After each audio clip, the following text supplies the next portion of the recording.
On this episode of the Enslaved Community in 1843, we're highlighting the 17th slave dwelling that once stood here at Somerset Place.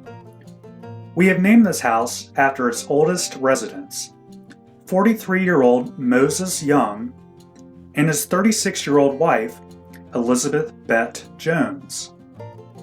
Their 5 children also lived with them, 14-year-old Solomon, 8-year-old Clarkie, 6-year-old Rebecca, Becky, 5-year-old Edward, and 1-year-old Squire.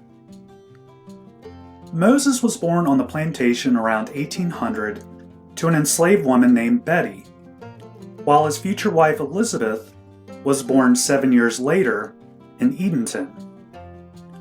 Unfortunately, Moses' surname has not been definitively established.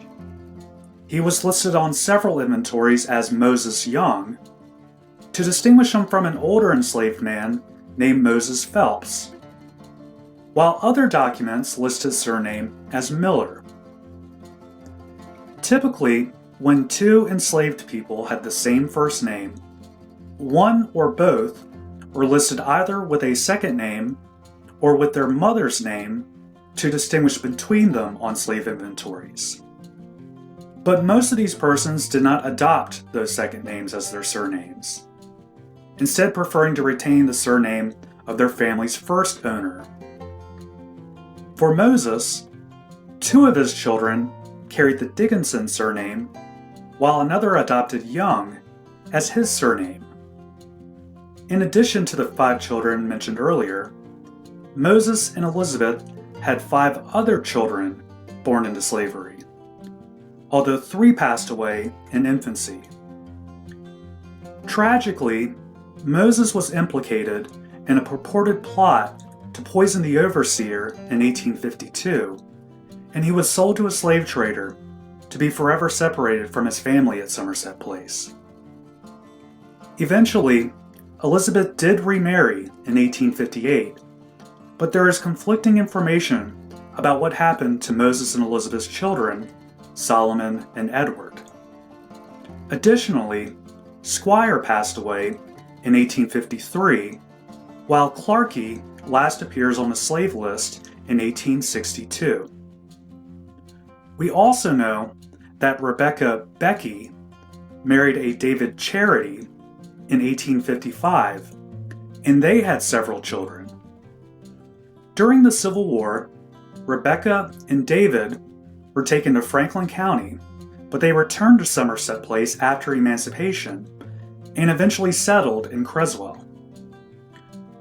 Back in 1843, 3 other people lived in the Moses and Elizabeth home, including brothers Melvin and Edward Jones.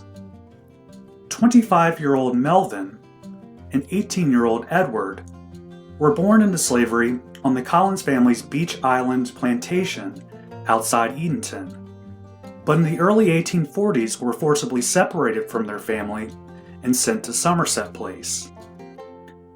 The 2 brothers each then started their own families on the plantation, with Melvin marrying Rhoda and Edward marrying Celia.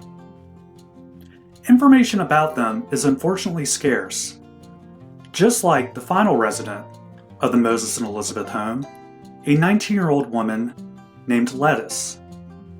She had no known relation to any of the other occupants of the house, and her surname and family could not be determined. Join us next time as we continue to highlight the enslaved households in 1843, and click subscribe to receive a notification of when that video is posted. Thanks, and we hope to see you soon.